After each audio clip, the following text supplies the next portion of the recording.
So, good morning, class. Good morning. So, bago kita mag-proceed sa toyang lesson, magre-recall muna tayo sa previous topic natin about sa project-based learning. So, Miss Gladeline, ano po yung natatandaan mo about sa project-based learning? Saro. So, ang natandaan ko lang duman, so, ang teacher nag-providing activities and so, mga student ang ang magibuning kung paano ninda ito gigibuhon ning na may tigsunod na halimbawa ngayon so steps or procedure or kaya. Okay, very good. Okay, tama po yung sinabi ni Miss Harabese. So, let's move for our topic today is it's all about engaging children in the variety of play-based and hands-on activities.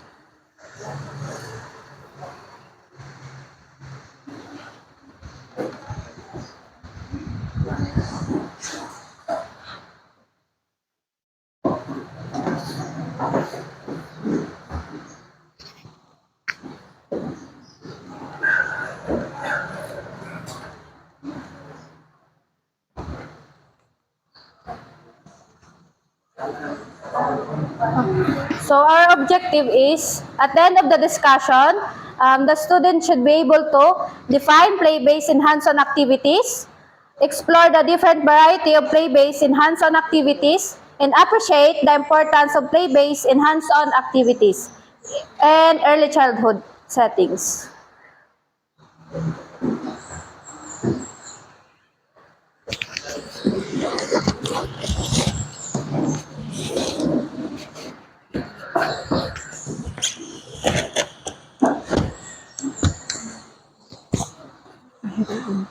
So first, let's define the play-based activities. The definition of play-based activities. Can you please read me, Mr. Jim? Play-based activity. In early childhood, play-based activities are educational approaches that leverage children's natural curiosity and creativity to facilitate learning through interactive hands-on experience and exploration. Play-based recognize that the children learn best through active engagement and exploration in the meaningful and enjoyable context. It can be child-led and teacher-supported, and it encourages development of cognitive, social, emotional, and physical skill in a holistic manner. So sabi daw dito, yung play-based is isang approach na naghahasa sa natural curiosity ng isang bata. And also, yung play-based activities sa early childhood is student-centered siya and teacher-supported. So it also encourages the holistic development like cognitive, social, emotional, and physical skills ng isang bata. Naintindihan po kung ano ang play-based activities or okay.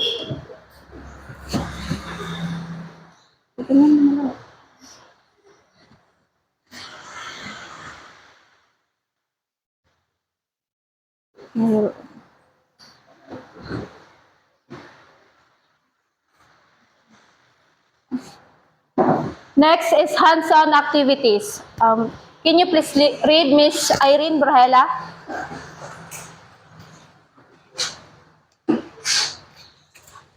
Refer to the learning experience where children actively engage with materials and their surrounding to explore, experiment, and construct knowledge through direct, sensory, and physical interaction rather than passively receiving information. Hands-on activities promote deeper understanding, critical thinking, problem-solving skills, and make sense of the world around them and apply their knowledge and practical real-world context. Okay, thank you. So, digdi sa hands-on activities is nakaka-promote siya ng deeper understanding and critical thinking sa mga bata. So, differentiate natin yung pagkaiba ng hands-on and play-based activities. So, sa play-based activities is more on nagagamit kang bata ang yung gross motor and fine motor ng ng sarong aki. While digdi sa hands-on activities is, ang nagagamit lang digdi more on kang bata is, ning fine motor niya. Pero parehas din sila nagagamit ng critical thinking as well as napoposter din yung socialization ng mga bata. Naintindihan po yung pagkakaiba ng hands-on and play-based activities? So, igdi na kita sa example of play-based activities. So, number 1 is sun play. Digdi sa sun play,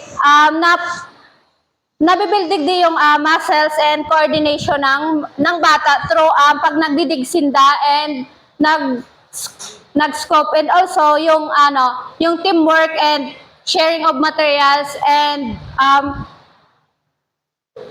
socializations. Next. So number 2 is dress up and role play. Digdi sa dress up and role play, na lang digdi yung sense of role ng bata, and as well yung interest ng bata is nabibigyan ng focus. Kasi kapag sa dress up play kasi kapag nag-log ka ng araw ka ni sa learning areas mo is saro lang yan ang na-foster kang aki, yung mapili sinda ning, for example, mapili sinda ning dress duman like police ngaya, teacher, tapos i-act out din dato doy. Duman din dumahiling kung ining aki na ni interested ngayon sa araw ka ning role or profession ganun.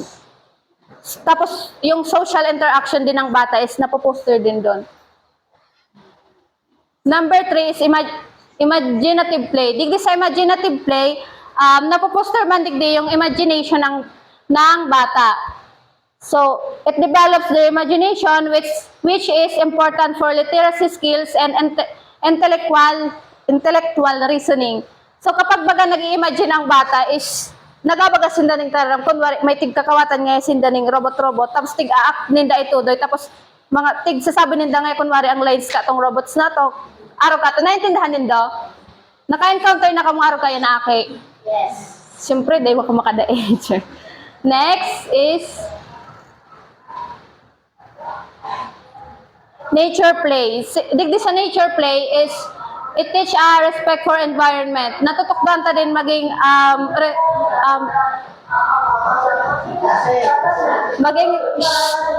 ano sabi ko pas ba ko? Digdi sa nature play is natutukdan ta ang mga aki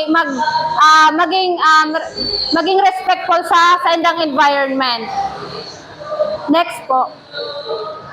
Next is the sensory play. Digdi sa sensory play, more on nagagamit kang mga aki yung sa indang senses.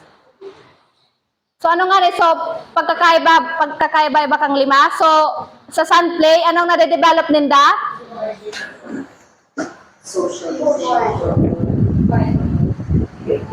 Sa ano nga ni po sa yes, muscle sa ano po? Pakibalik po. Sa dress up play, ano yung nade-develop nila? Yung role, okay? Tapos sa imaginative play, ano yung nade-develop sa bata? Ano po? Louder your voice.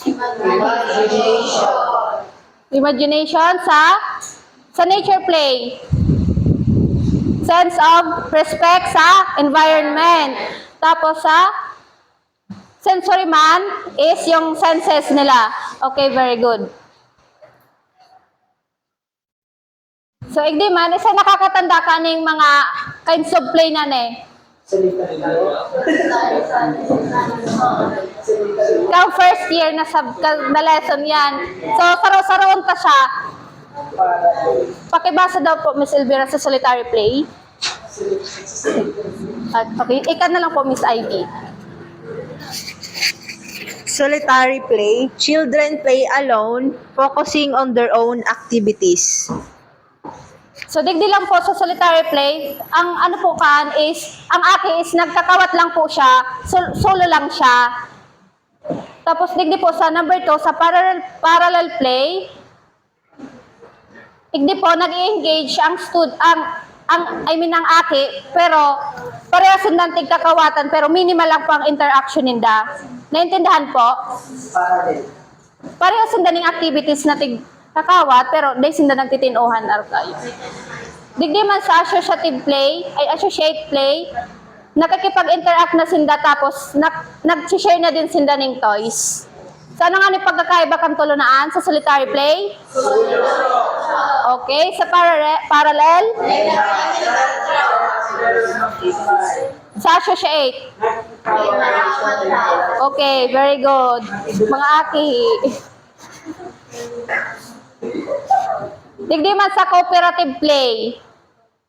Digdi sa cooperative play, may nakikipag-interact na sinda with common goals. May pareho na sindang, mabuo ngayon sinda ng blocks, tapos sa tarabangan ninda tuloy kung paano ito mabuo. And then sa physical play, anong napoposter sa physical play? Okay, very good physical skills. Digdi sa sensory play, human sanap, senses. Next. Common sense. Digdi sa constructive play man is ang akin nakakanod na mag-construct ning something like mabuild na yan ning building gamit ang blocks. Tapos sa creative play, children can express themselves through arts like painting, drawings, mga ganun. Kasi bagang aki, kapag nagpapadrawing mo daw, gurit-gurit lang yan. Para sa inda, may ibig sabihin na itudoy. Igdi sa fantasy play, pareho man lang sa imaginative, na napofoster din dyan yung imagination ng bata. And then, nakikreate sinda ng scenario, tapos i-act ninda itudoy. So, balik mo. Tatli. Igdi man sa unoccupied play is nakahiling lang yung aki is dahil niya tigihiro sukawatan. Kung araw kaning nasa picture, tigihiling niya lang yung dahil niya man tigagalaw. And then sa unlocker play, igdi man, nakahiling lang talaga siya pero dahil siya nag-join sa kawat. Naintindihan po nindo? Siyempre nakakaiba-iba kang 11 na play, kinds of play. Ha? Ay, nawara na. Sarontada po. Ano nga po sa cooperative play? May sarong goal. Very good Kuya G. May common goal. Sa physical?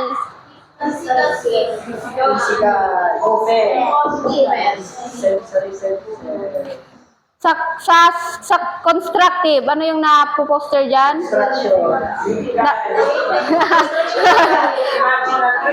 Yes. Sa creativity, yung self-expression ng bata. Okay, very good. Tandaan doon naman yan, aram ko na pag-adalanta na yan. Diyan sa onlooker play, basic na lang yan.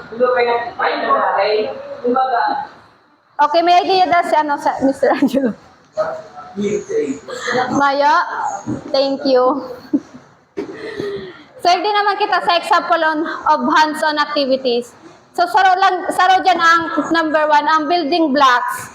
Sa mag-provide kita ng mga building blocks para sa mga aki. So, conducting science experiment, engaging in art project, playing with puzzles, and participating in pretend play. Ulit-ulit naman yan. So, how do we engage children in a variety of play-based and hands-on activities? Makibasa daw po, Ms. Joy.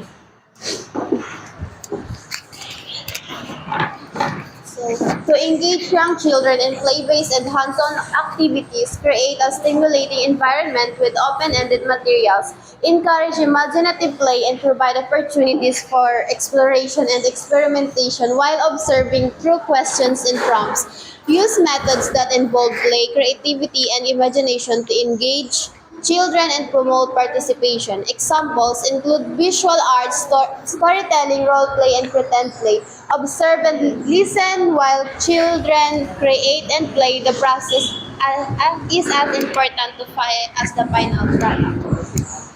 So, digdi po, para ma-engage yung mga bata sa variety of play-based and hands-on activities, syempre inot na inot, ma-provide kita ng materials, di ba po?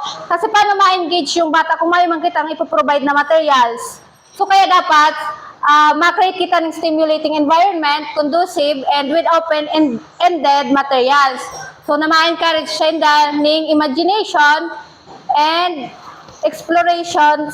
Tapos din, kaipuhan din ang support ng teacher as well.